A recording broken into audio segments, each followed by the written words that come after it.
Thank you for taking time to listen to the recorded mentor training in Chronus 101 information for our mentors for the mentorship program with SHIP.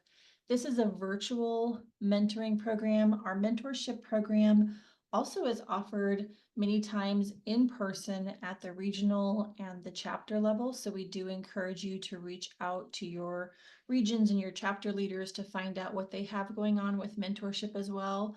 What we're going to talk about here in this mentor training is the virtual programs that we're doing.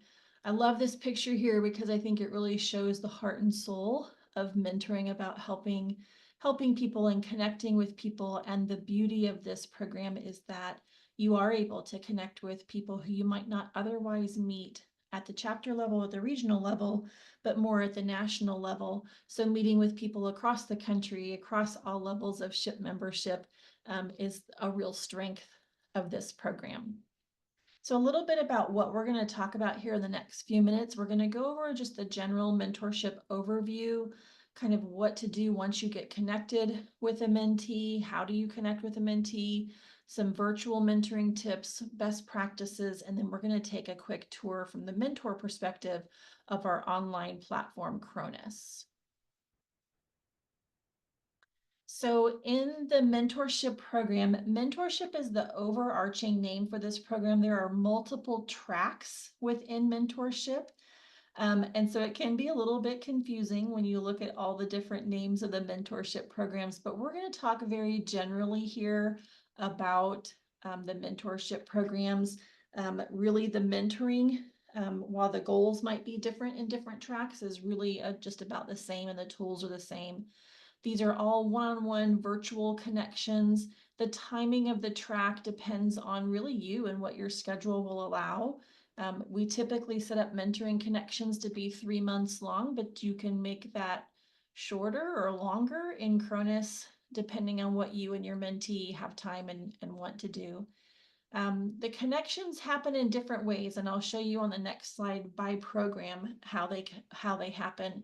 But we use an algorithm base in the platform that looks at different questions that you've answered in your profile, and the mentees have answered in their profile, and tries to find some best matches through the program. Participants, like I said, come from all SHIP member stages. I will say, except for K through 12 at this time, we don't have the bandwidth or the resources to expand quite that far yet. That could be a future goal of ours, but right now, any college age, undergraduate, graduate student, and then our professional members are invited to participate. These connections are very much mentee driven and managed and mentor supported. And we do share with the mentees in their training about what this means, and some steps about how to do that. And we share with them, no mentor signs up to do this because they really want to drag someone through the process. They want to know that that mentee has some defined goals. They have a reason for wanting to do this, and they're going to be the one to reach out first, set the agenda, and really drive the connection and the relationship. That's not the responsibility of the mentor. These connections are very much focused on mentee goals, and what the mentee wants to accomplish. And again, that can be great variety through those different types of goals. Everything from, am I in the right major, to should I go to grad school? How do I advance from a level 1 to a level 2 or level 3 position in my company? Lots of different types of goals, but very much focused on the mentee goals. So how do I connect with a mentee? It really depends on which track you're participating in, and you can participate in as many tracks as you have time to do. Some of our mentors are involved in almost every track that we have available. So the first 3 here in this first section, the general mentorship track, the mentoring moment, and professional mentorship. A mentor can offer a connection. You can look through the list of mentees, look at those, the algorithm kind of matching. You can hone in and look at some different things that you're looking for in a mentee, and you can offer, but the mentee does have to accept the offer. A mentee can also initiate the connection request as well, so watch for those messages. And in these tracks, connections can start at any time. And so there's not a cohort model for these tracks at this time. It is just whenever the mentor and mentee want to start that connection. In this next set of programs, Future Grads Mentorship and Chapter Leader Mentorship, we do as administrators make those connections based off of the answers in the profile questions, and that's because there is a cohort model at this time. There are limited numbers of mentors and mentees for these programs due to some goals and restrictions that we have. And so all the connections do start at the same time. Mentors and mentees might decide they want to keep it going longer, and that's okay too, but they all do start at the same time, and we make those connections for the participants in those cohorts. Currently, Future Grads mentorship is only offered in the fall semester, and also for chapter leader mentorship at this time as well, only in the fall semester. Like I said, there's an algorithm for each track. The majority of what the algorithm is looking for, no matter which track you're in, is related to the things that you said in your profile that you are willing to mentor someone on. If you're in the chapter leader track, I think it had you identify your top, kind of 3 mentoring topics that you want to mentor on in mentorship. The general mentorship one and the professional mentorship, they're kind of longer laundry lists of different experiences or things that you feel like you can mentor someone on. And then ask those same kinds of questions to the mentees based off of what do they want to learn, what do they want to receive mentoring about, and it's looking for alignment there and looking for the greatest percentage of alignment in those topics that you want to talk about. We also do look at some other criteria at lesser values. We look at time zone. We do look at career area, major, but that is not the primary. We certainly believe that mentoring can happen no matter if you're in the same discipline or not. There can be times when you want someone that's in the same discipline, but it's not necessarily a requirement. And I'll show you how you can look for that in the program. But the algorithm is really looking at what did you as a mentor say that you wanted to mentor someone about, and what are they looking for mentoring on as far as topics or learning skills?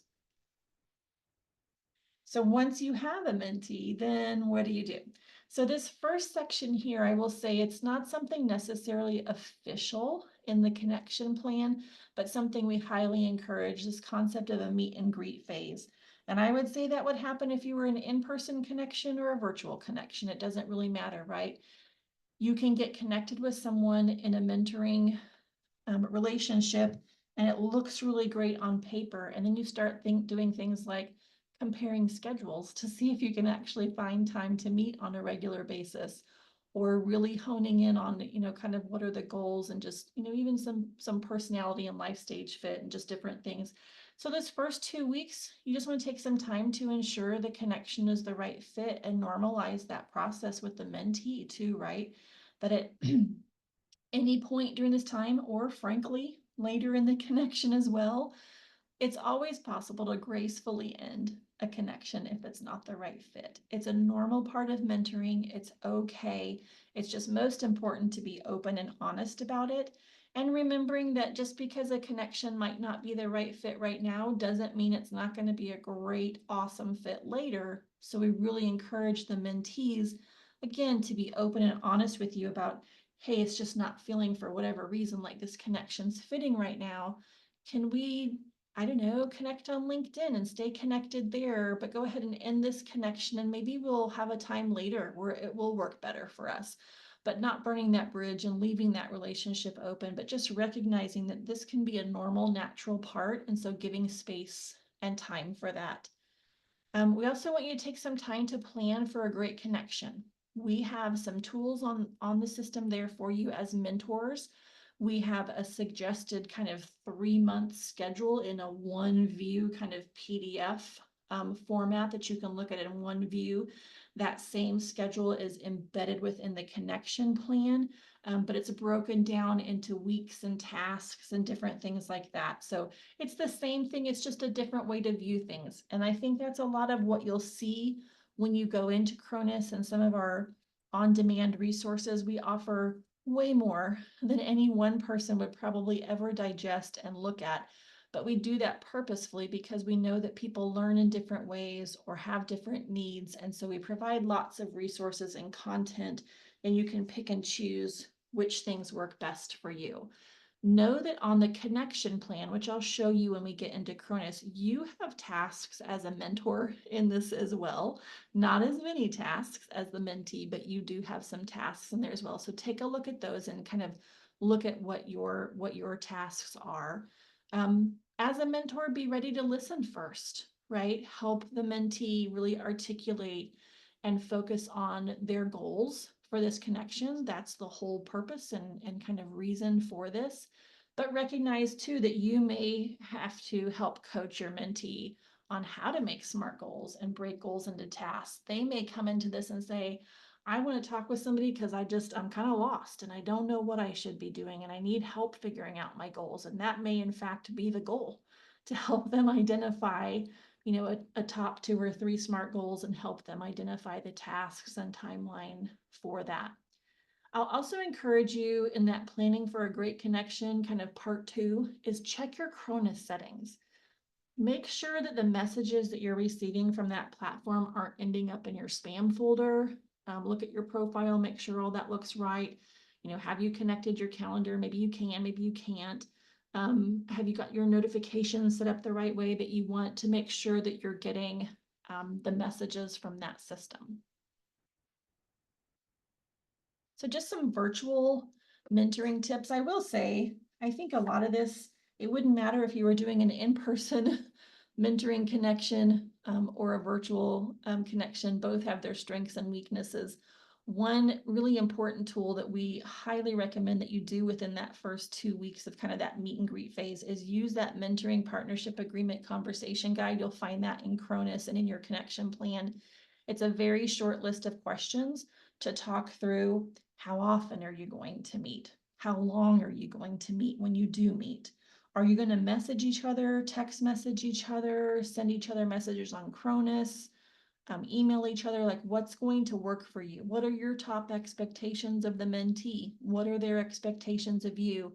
And have that conversation to define the relationship. It's a key pivotal point in that meet and greet phase, and we highly encourage that you do that. And then go back to that multiple times through the connection to make sure it's still working, and bring, if something's not working, say, hey, we agreed on this, but clearly that's not working. We need to go back and either recommit to that or look at, do we need to adjust and do something different? Again, look over that connection timeline. Are there times that you're not going to be available during that 3-month or however long you all decide to connect? Are there going to be times when you're not available? Maybe you've got a big project coming up, or you've got vacation, or whatever the issue is, and communicate that and let your mentee know about that, and maybe adjust the connection timeline based on that. Take time to establish the personal connection first, and also allow for those awkward pauses in the conversation. Now, these are the 2 things really that aren't that different from meeting in person, right? I often tell the mentees, imagine you're meeting your mentor for the first time at a coffee shop and you've never met before. And maybe they even had to look you up on LinkedIn to see what your face looks like so they knew how to connect with you. But imagine you're standing there in line together, saying your hellos, waiting to order your coffee or order your drink, finding a table, and then you sit and you have that first conversation, and there are those awkward pauses, and plan for that. Realize that that's normal. Taking time to build that that personal connection first, right? What's going on in your world? Tell me about your journey. Like, where are you from? What's your family like? Whatever questions you feel comfortable and they feel comfortable asking. We have some tools in Chronus to help you with that as well. But take time to do that in every meeting. Take time to do that at first, and recognize that that's part of the connection process, and it's okay. Some things to do to help with it when you're in a virtual world is really be fully present. Prepare to have your camera on so they can see your face. There's so much to read in facial expressions that is very important. So as much as you can when you have meetings with your mentee, make sure that you can be in a place where those cameras can be on. Shut down any other distracting notifications as much as you can, right? Sometimes we have things that we have to have on for, security and safety things, but as much as you can, be fully present with that camera on. And then stay connected in between the meetings. It isn't all just about those online meetings together, but maybe you're not meeting every week. Once you get kind of deeper into the connection, maybe you're only meeting every other week. And so sending a quick text message to say, hey, I saw this thing, on LinkedIn, it made me think of you, or here's an article I saw that kind of relates to some of what we're going to talk about this next week. Looking forward to meeting with you. Or hey, how'd that presentation go? How'd that exam go? How'd that conversation go? I want to hear about it at our next meeting. I'm rooting for you. Just staying connected in between those meetings is going to be really important, that when you do meet virtually, that those meetings can be richer and more fruitful. And then with all of this, like I said before, review and take stock periodically. It's normal, it's natural that you need a temperature check. In a 3-month connection, we have like a midpoint survey, and we ask, how are things going? And then we also encourage you, talk about what you put in your survey that you feel comfortable sharing with your mentee, and ask them, what things they were reflecting on that they want to share with you as well. It's normal and natural to give, what may sound like negative feedback, but it's just about really making sure that the relationship is its richest and most successful. So some mentor role best practices. We've got some different things here for you. In each of your tracks, there will be a Chronus forum that's mentor, networking, and advice. And this is a private forum just for the mentors to be able to share with each other, hey, I'm having this challenge with my mentee, or they ask me this question and I have no idea. Does anybody else on here have an idea? Sharing advice. Maybe you found a great resource and you want to share it with the other mentors. You don't have a question, but you have something to offer. So know that you have that Chronus forum that you can use in there as well. Realize that your mentee is probably going to feel vulnerable at some point in this process. They are meeting someone who has, in some way, something they esteem to be. And so it feels like something is missing from them. And there's that vulnerability that comes with that. So start the conversation with them about their strengths. There are different resources. You can look up all kinds of things online to help you with those conversations, about having conversations around strengths, and start there to build them up, and then start talking about, where do you want to go with this? What do you see in your future? But just recognize and know that that's a normal part of this, that they may feel vulnerable and you may have to work a little bit harder to draw some of that out of them. We're also telling the mentees, your role is not to have all the answers. You are not their magic genie. You are not there to get them a job. You are not there to help them figure out what goals they should have and what tasks they should have. You're there to help guide them and help them figure out those answers, where to go look for those answers. Maybe you do have some advice and some suggestions, but whatever you give to them is not the definitive right or wrong answer. That's not your role. We often talk about, and I wish I knew who did this quote, but it says, a mentor is a guide by the side, not a sage on the stage. You're there to walk alongside them and help them figure out their goals, and help them figure out what to do and how to ask questions and how to research for what they want to do. You're not there to lecture to them and give them the answers to a hidden exam, right? So just recognize that that's okay for you to say, hey, I don't have all the right answers. Let's figure this out together. How can I help you figure this out? And also learn some skills as a mentor, right? To give feedback, both positive and negative. You're going to have both of it. But learning skills to give challenging feedback is a great skill for a mentor to have. Hopefully in the future, we'll have some more webinars to help with this. You'll find some of those answers here on this QR code on the mentorship mementos, we have some short video clips from experienced mentors who've been in the program, kind of telling some of their lessons learned, and you'll learn some of that in there. So check out that QR code and go to that video list on YouTube. Some of them are very short, some of them are only a minute long, some of them are a little bit longer, but some great input from people who have participated in mentorship for quite a while. Also look at your understanding of the strengths of your differences in your mentored connection, whatever those differences are, right? There's lots of different types of differences that we have.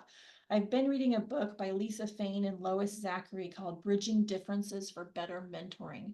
And I think it's really helped frame some of my understanding too about the strengths of my mentors and how they are different from me, and how that can really help me as a mentee. So start to really think about and assess how you feel about the strength of differences and help your mentee understand that as well. I hear from a lot of mentors and mentees saying, I got paired with somebody who I'm in chemical engineering, they're in electrical engineering. We have nothing in common.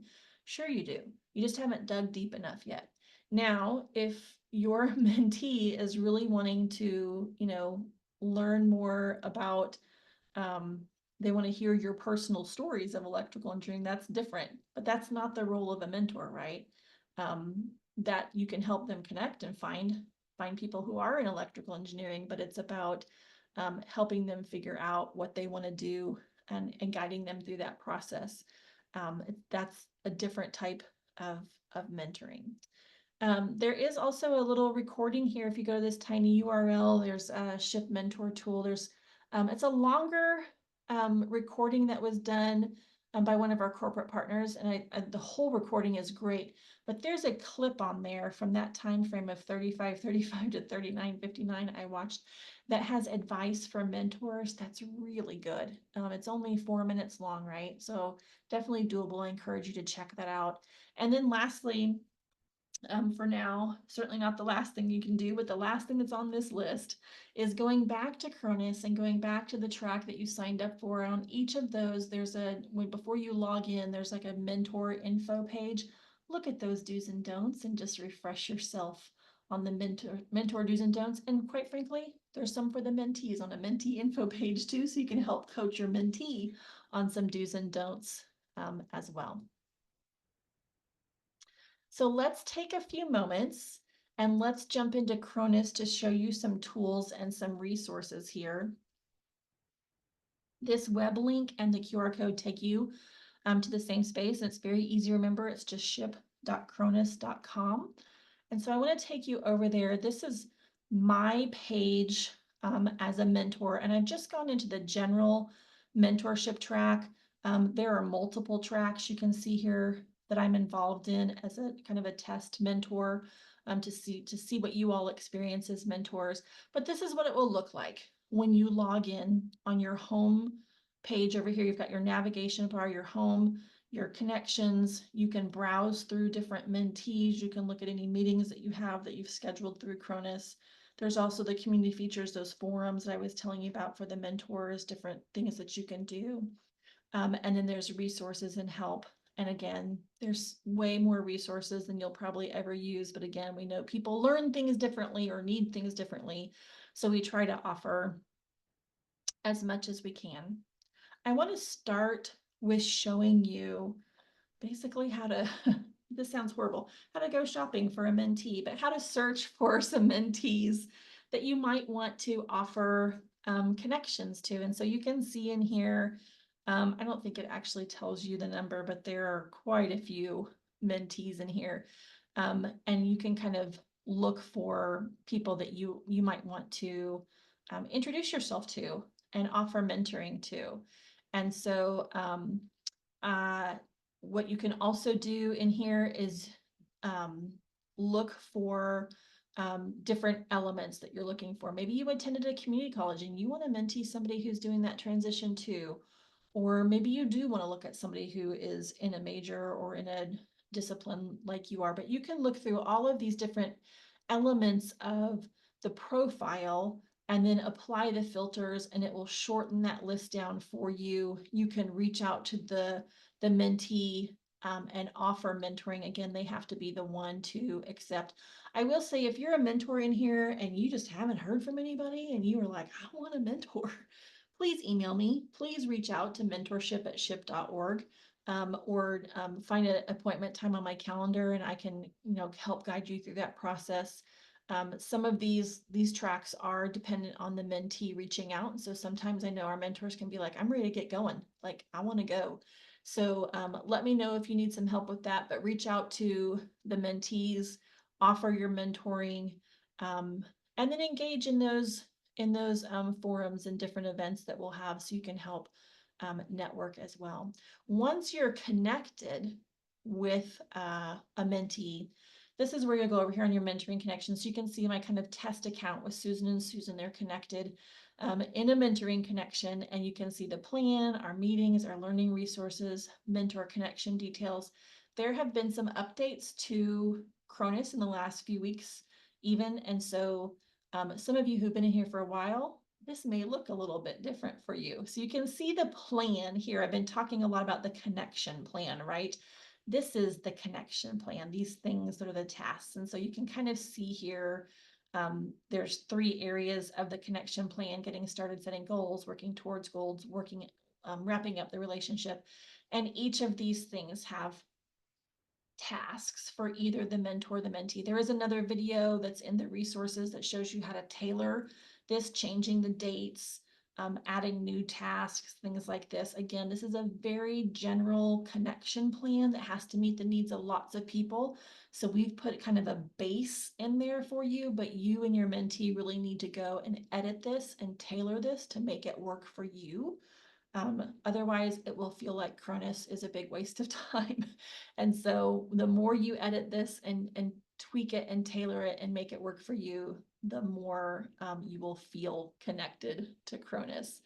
And so you can see in here the goals. The mentee has started to identify. There is a goal setting workshop that will be part of your connection plan as well. It's only a 25-minute long video tutorial. This is really what we consider the heart and soul of your connection, where the mentee is going in and putting in their goals and kind of tracking their progress, messages you can do back and forth. So this is just where to kind of go to learn more about Cronus. I would really encourage you to check out some of these help resources. They are very short tutorial videos, just little ideas about, how to start a meeting, how to build the connection, how to dig deeper in conversations. Lots of resources and things for you. We're really excited for what you're doing as a mentor, and just so grateful for your time. Anytime that you have suggestions or questions, feel free to reach out. We will be surveying you and your connections, but we always love to hear advice. We know that there's a million and one things we could be doing better, and we kind of tick them off the list, right? Trying to constantly improve. So reach out to mentorship@ship.org, and thanks again for serving as a mentor.